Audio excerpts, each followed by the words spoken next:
So, if you have never used Canva, this is a good tool for creating really professional looking documents. It has a lot of like built in graphic design elements because while we are interior designers, that doesn't mean that we're also graphic designers.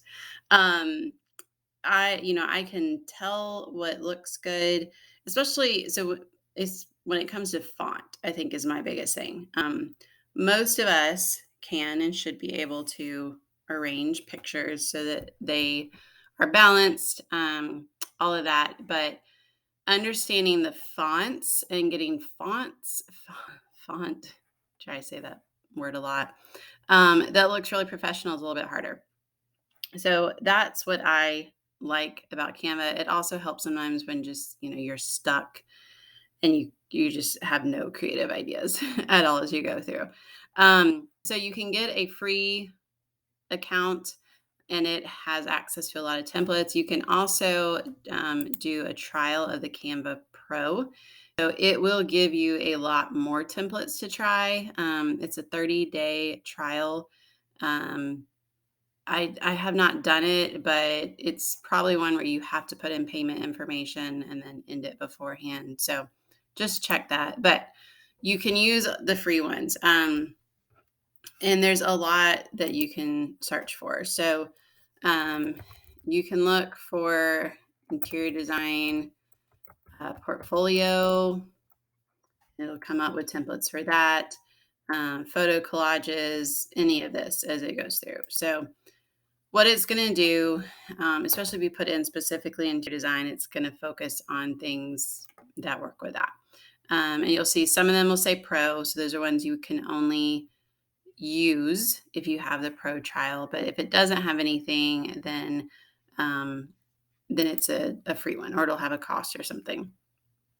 So it will show you what's on this. It'll show you others that are like it as you go through, and you can make changes. So again, the portfolios are going to be a little bit different. What I typically look for and focus on more is like a mood board. Because this is where it will have a lot of overlapping shapes, um, areas for pictures. I'm trying to find a free one that I can show you how it changes. Okay, so when you pull it up, then you can choose to customize it and really make a lot of the changes that you want to. So what I typically look for is a font style that I like. So I probably would not have picked this one for the font style, but we're just going to show you how you can change it. So you can easily click on the image and change it. If you come, you can upload your own pictures onto here. I have some just from the farm, but then if you just drag it over, it will replace the image, but it'll keep the same format and everything as it goes through. So you can change those out. You can also change the colors. So up here, you'll see where the color is. And it typically, these photo colors, it pulls it from the photos you have. You also can add a new color, create one, that you want from it as it goes through. So any of that.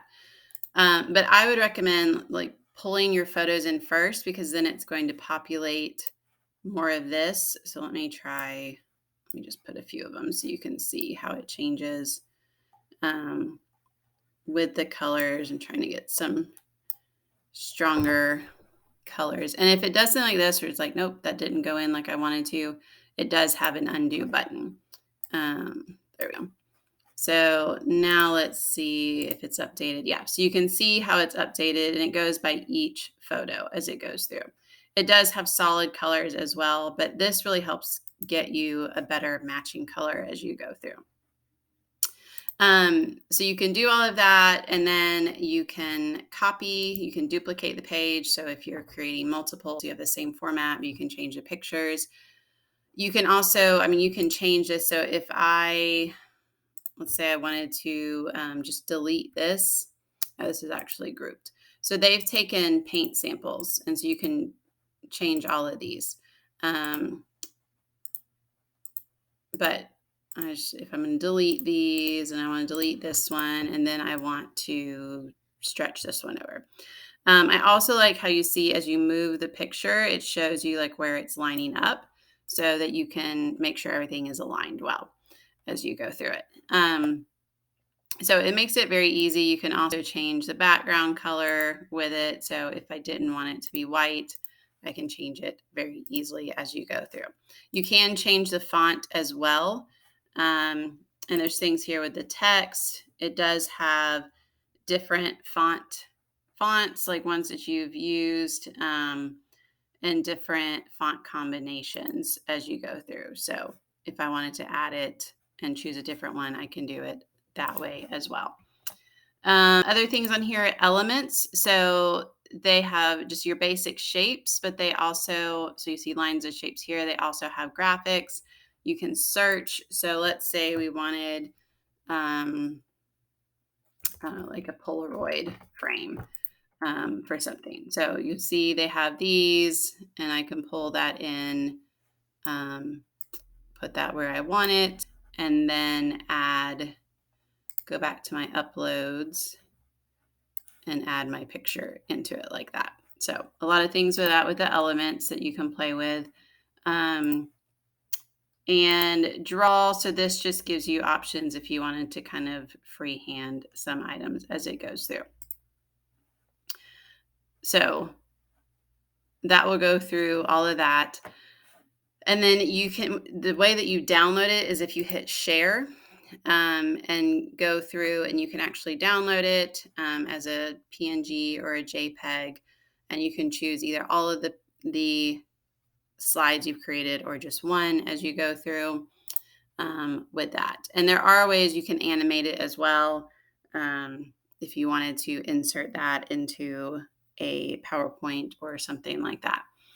So, and it will save it for you. You can save it in your files, and you can rename it and all of that as it goes through. So let's see if it saved mine. And I'm trying to remember where the save button is for all of this. Oh, right here. So up here is the title. So I can change this to say, maybe this is my residential portfolio project. So now when I go to home, under my recent designs, well, it should update it somewhere. So you can search for that. Like I said, it's good for mood boards. Typically what I find, you also don't have to search interior design. If you wanted something different, you can search graphic design mood board, just to get some different features. You see a lot of these are similar. And you can also, you can filter this down. So you've got filters here. So if you wanted something, a certain style, a certain theme, etc., you can go through all of that. So I would just say to play with it. Like I said, I focus usually on the text. And then also if it has, some interesting graphics or something on it that I don't know where to look for them, So for instance, this one has the waves on it and some interesting graphics as well. Some of these will have more than one slide option in it as you go through. So it's a good thing just to play with, take a look at. Like I said, you can do the free version or you can look into the professional as well.